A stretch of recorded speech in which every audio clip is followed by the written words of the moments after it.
Delighted to say that for the first time this season, he said he wasn't coming on until they won 3 games in a row. Ronan O'Gara, good morning to you. I didn't say that. Just to be clear. How are you? How are you keeping? Good, yeah, thank you. I hope the reception is okay. It seems a bit slow here, but... No, all good. All good. 3 wins on the bounce now, but hard, tough start to the season, I presume, over the last few weeks.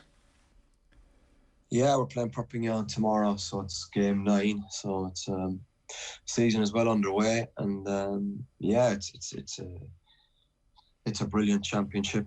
Every week you got to go, and we played Toulon last Sunday, and we play tomorrow. We play Friday night, and then there's a break for the November internationals for 2 weeks, which is great. So everyone can't wait really till next weekend. Yeah, and a big win last weekend, as you said. Over those first few weeks, is it just that the opposition, like you mentioned, the quality obviously of the league, is it just the opposition are so good and you can just square that stuff off and go about your business, or is there a lot of inward looking over that time? Oh no, we were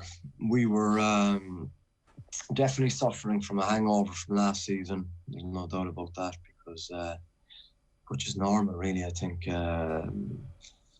losing 1 final is bad and it's depressing, but losing 2 is pretty difficult to handle or to get an understanding on. So a lot of boys and staff still are probably looking for answers, but sometimes in sport there aren't answers. And I think we had really tough opponents. We had a red card in 1 game, we were away in other games. So the great thing about it was never any panic. I think what's been established among us has been that we understand that we're a good team. I think once you probably understand that, it gives you probably an opportunity to grow, to get better. But there were some frank discussions, because where the club is, it's not a Toulouse, it's not used to winning. It has never won anything. It was in the 2nd division 6 seasons ago. So with certain people, there's I suppose a different mental capacity. So you're just trying to piece that all together, Adrian, and when I'm in a new role, well, it is a new role in terms of a title, but in terms of how, I suppose, my functions, nothing much had changed, but perception sometimes isn't reality on the outside. So you're just trying to manage that as well, and you're obviously frustrated because we understand we're in a results business, and when the results don't go your way, you try and fix it. Mayo were in my mind as you were chatting there about like teams who can get to finals, and like there are very few who can get over the line, and like the 2 competitions that you're talking about, it obviously ends up being the best team in Europe that's gone on to win both of them. There's not a lot of room at that table for everybody, and it doesn't sound like that's the sort of thing that, like, I suppose maybe the question is, in hindsight, is there a different way to deal with that, or is that just, do you have to go through that grieving process? No, you don't. And I think actually one of the learnings would be too, I think the first final is probably the easiest one to win, and other people would say, well, you got to get to a final and lose a final to win a final. No, I don't agree. I think you look at Twickenham, we had a red card, but we were probably very, very close to getting that result, even with 14 men and even with a probably a contestable decision at the end. But you got to take the referee out of it. That's always been our mantra. But I agree with you. I think when you look back now, you know what I mean? I think you really have to understand finals footy is very, very different to a league campaign. And I think, me included, we put such emphasis on getting to the final that some of the feedback has been quite interesting on the fact that, well, the goal was to get Stade de France on the 26th of June. Well, yeah, it was, but you know what I mean?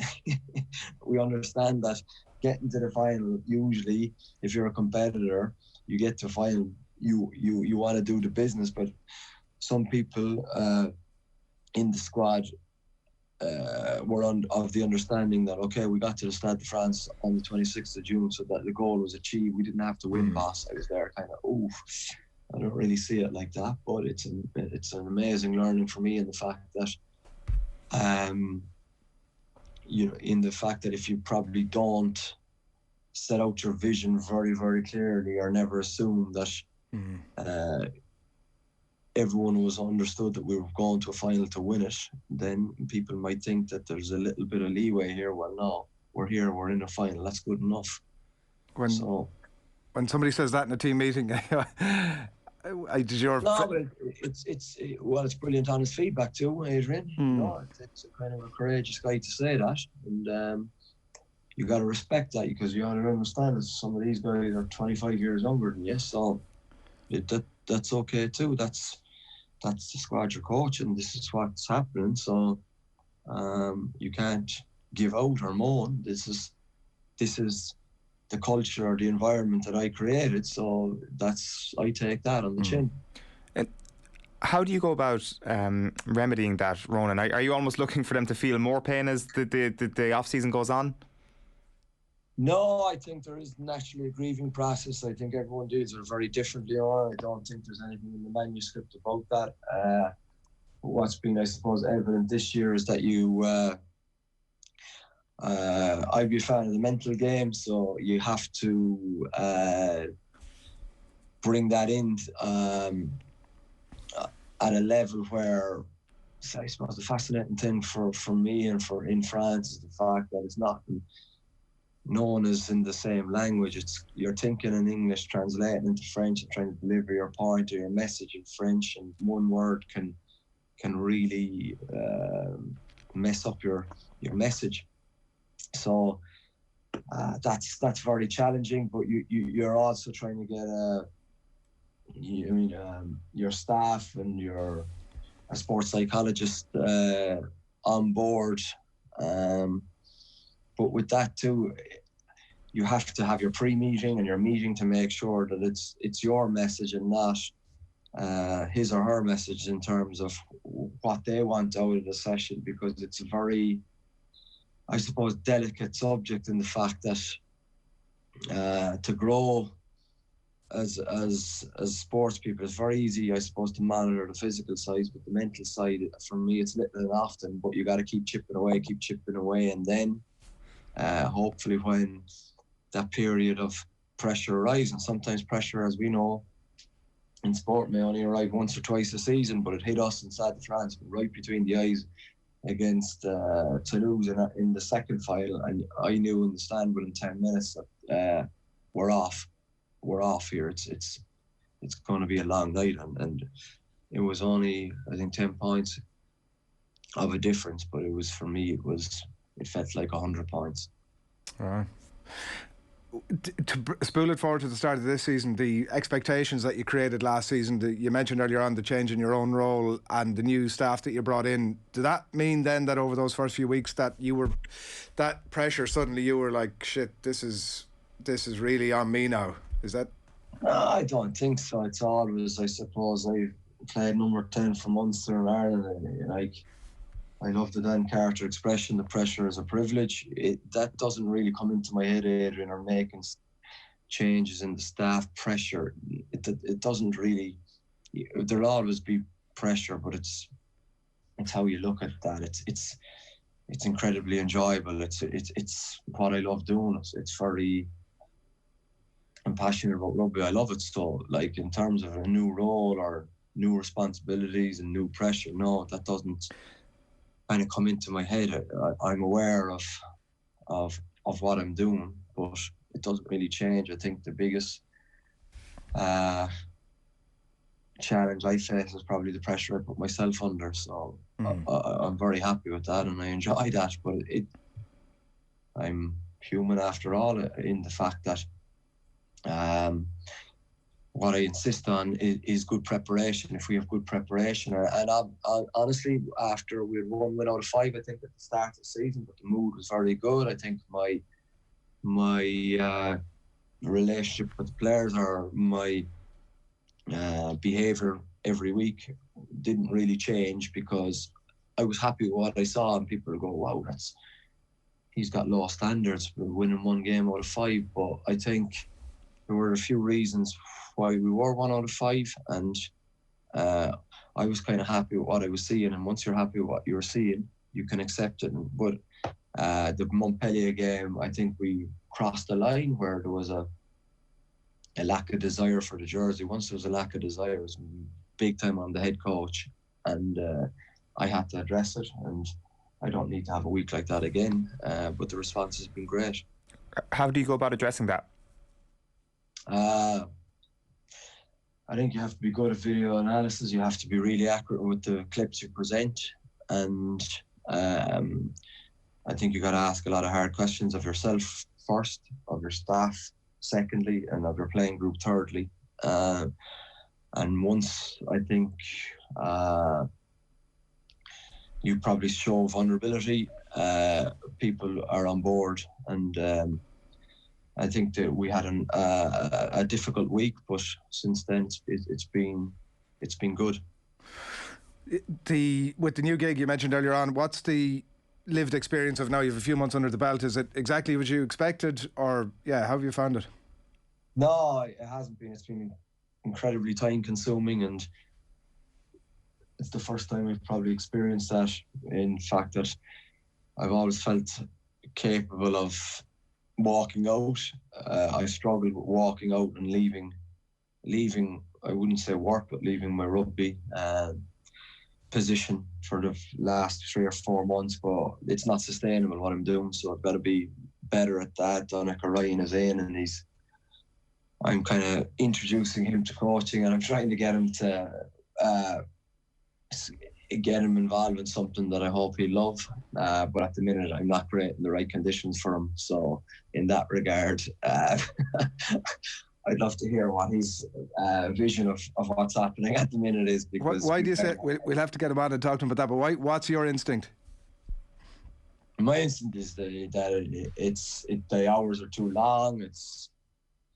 It's not that enjoyable, and we could do it differently, But I think we haven't established a routine yet between us. We barely get to see each other, and that's not good, because he's into a new role, I'm into a new role, but we're just trying to figure it out, I suppose. And you're learning on the run as well, and that's what happens, I suppose. The coaching group lacks experience, but it doesn't lack hunger, and it doesn't lack energy, and it doesn't lack, I suppose, the capacity to be able to do however we want to do it, which excites me. Do you accept that that's just a fact of life as to where you're at with that new gig now, and that's just something that you have to work through, and there's no other way around it? Or yeah, I do, and I enjoy that as well. I think I'm not a guy for staying in your lane. I've clearly identified roles and responsibilities within the staff, but I think a dynamic coaching group has the capacity, which Donnacha Ryan is brilliant at throwing curveballs left, right and centre, and I think that's how you get better. Can I ask, Ronan, you obviously Donnacha Ryan's coming in and learning from you. Who are you learning from the most at the moment, or who do you talk to if you've got an issue, or not so much an issue, but if you're looking to kind of tease something out or try and continue your own development as a coach? Yeah, it's a great question. I probably still have the Crusaders framework as my sounding board, and it's obviously a complete different competition and different framework. But yeah, I've created a really good relationship with the playing staff and the coaching group there. So that would be my, I suppose, personal development. You'd send a text down to the gang in Crusaders? Yeah, you could. Yeah, or just pick up the phone. I think it's the beauty of the free WhatsApp. So these days on. Yeah, bit of a stupid question there. I think to literally pick up the phone. And is it like a constant thing? Is there? I mean, I guess you're probably at this stage as well, Ronan, where you are still actively looking to improve, while at the same time people are looking to you within the system, saying this guy is the head honcho, and this guy needs to have all the answers in a way. Is there ever any sort of tension there in your own head? I mean, between those two little roles. No, you're right, but it's I suppose you're 10 weekends in a row, and that's one of probably the things I can get better at. And the fact too would be, do you do a review after 5 blocks, or do you do a review after 10 blocks? But it's been pretty hectic in terms of review preview on the bounce. But like, if there's something that's that you struggle with, which I obviously struggle with plenty of, I suppose, subjects in the game, I have good people. Even, there's a lot of coaches too in Paul and Jerry Flannery, Stuart Lancaster, guys like that are very, very open to chatting about rugby. Did you blow the top last weekend, or what happened with the fourth official? No, completely. I was making a joke, I think, in the fact that if there was probably a week where I didn't deserve a sanction, it was last week, because sometimes you get a little bit hot-headed in the French league, which is something I need to get better at as well. No, it was the fact that I didn't do my paperwork. I didn't notify the officials that I was. You have to put it on, like write it into like a playing sheet and present it to the fourth official before the game. And I told my manager, I said, no, I'm going upstairs today. I did go upstairs, and I went upstairs for 60 minutes, and then I came down, and he said to me that you can't stand there. And I said, okay, I'll go into the dugout. I went into the dugout, but then I infringed on. I came out towards the side of the pitch once or twice, so I'm going to face a hearing about that. All right, we'll watch during the week. Before we let you away, we wanted to ask you about the squad. Obviously, is gathered ahead of the Novembers, and Johnny is there, and there's a lot of chat about him for France 2023. He'll have turned 38 that summer, and that's the sort of question mark in people's mind. And we don't know about form and injuries, obviously, in the run into that. So there's no point in sort of getting into a huge speculation about whether he starts or not. But in terms of being involved at that age, at that stage, all good by you, or what's your thoughts on Sexton 38 World Cup? I think that's, I would look at it, the question differently. What Johnny has proven at the start of this season is that he's a serious competitor. I like his language. He said, I'm taking it game by game, and that's what you got to do at that age. If he's the best game by game, then someone's got to take it from him, and we know how much of a competitor he is. I like his mentality. That's the reality. You can build for the future, but in Test rugby, then if you're building for the future as a coach, you may not have a job. So Johnny has said that I want to play, and he's proved that he's the best at the minute. Whether that lasts for 2 years, I think none of us know, and he probably doesn't know either. The only thing about the game by game bit, right, like even from an RFU point of view, in 5 or 6 months' time they're going to have to sit down and go, well, what are we going to do? Are we going to go again here? And they'll have to make a call on that. It seems likely at this point, like he probably is going to get that centralised contract all the way. 2 years is a long time, Adrian, an awful long time in sport. It can change very, very quickly, and I think what is great at the minute for me is the fact that it's Johnny's 100 cap, and he deserves and he's earned a massive day for his family, for himself, to because as players who have done that, it's a very prestigious, exclusive club, and he deserves to start that game for what he has done. And I think you'll see then that it'll be every